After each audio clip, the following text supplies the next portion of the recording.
Você sabe ler as entrelinhas do discurso do cliente? Normalmente, quando nós falamos para ler as entrelinhas daquilo que o cliente verbaliza, a gente pensa muito em elementos não verbais. Mas será que não existem outros tão importantes quanto que nós devemos analisar? Vem comigo!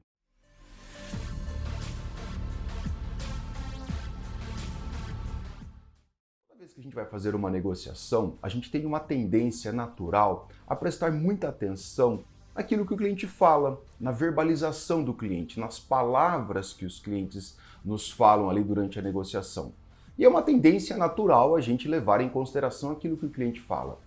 Entretanto, muitas informações elas não são verbalizadas durante a negociação, por diversas razões. Geralmente, desejos, necessidades, anseios, alguns clientes têm dificuldades de verbalizar ou em muitas vezes na negociação nós precisamos interpretá-los, entendê-los e traduzir isso em ações para que possa haver a concretização propriamente dita do negócio. Então, quais são os fatores ou como é que nós podemos fazer a leitura dessas entrelinhas e entender com muito mais profundidade mensagens ocultas, muitas vezes mensagens contraditórias em uma negociação ou desejos e necessidades que não são verbalizados durante as negociações?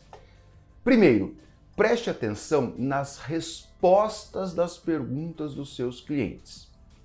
Como o cliente constrói a resposta, se ela é uma resposta curta ou uma resposta com detalhes, se ela é uma resposta que você sente segurança ou não, diz muito sobre o seu cliente, diz muito sobre a negociação, o tom que está na negociação e automaticamente outras informações que estão nos bastidores da negociação. O que será que vem junto com estas respostas dos seus clientes?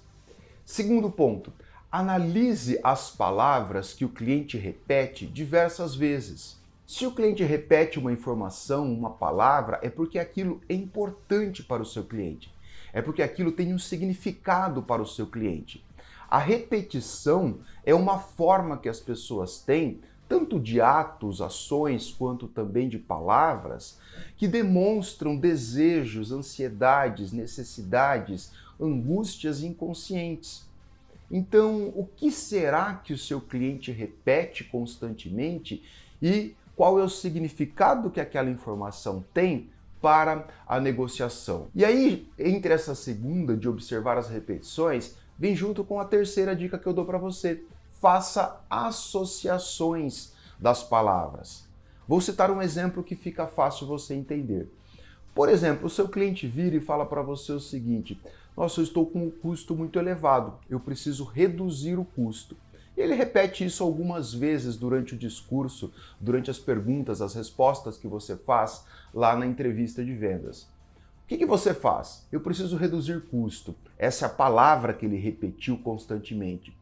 Eu vou, no momento de apresentar a proposta, o produto, o serviço, a alternativa, eu vou fazer o quê? Eu vou transcrever essa palavra em outras palavras. Como, por exemplo, eu estou colocando aqui na sua mesa uma proposta com a melhor opção custo-benefício. Eu preciso reduzir custo, melhor opção custo-benefício.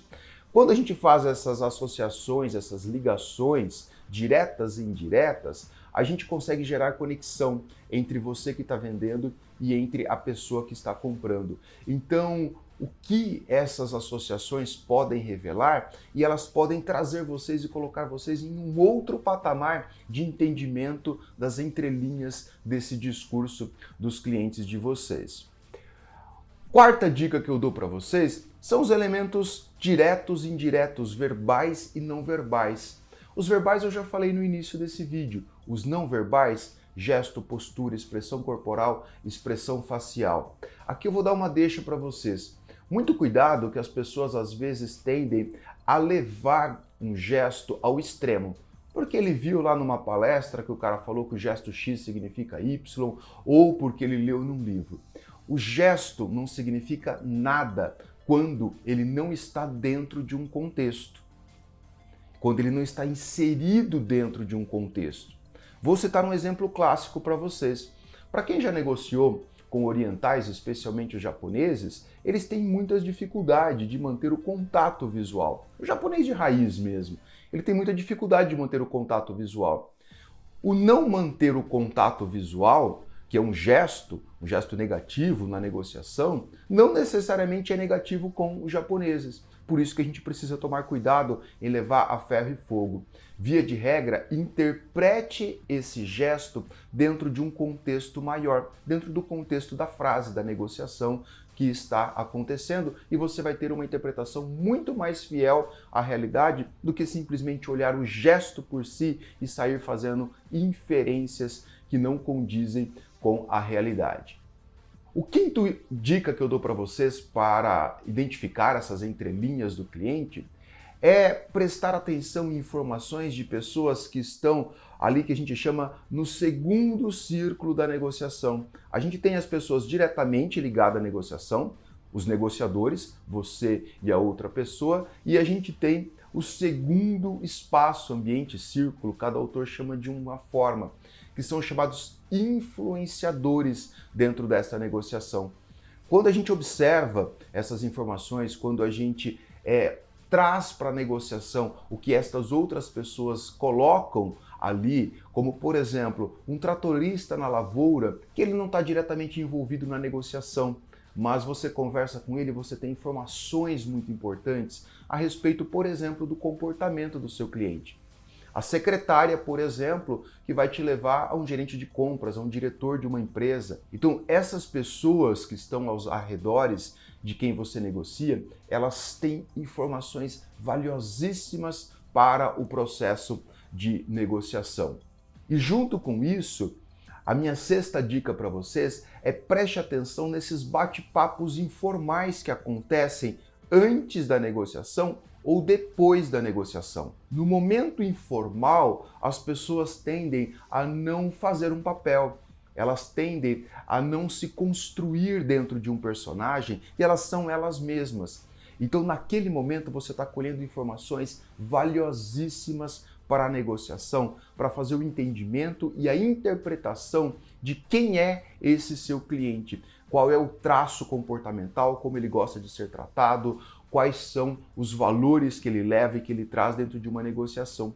E a minha sétima e última dica para você é observar o ambiente. Se eu chego numa empresa, por exemplo, numa venda corporativa, e eu vejo a empresa extremamente organizada, funcionários solícitos, educados, sorridentes, tudo aquilo tem um significado para a negociação.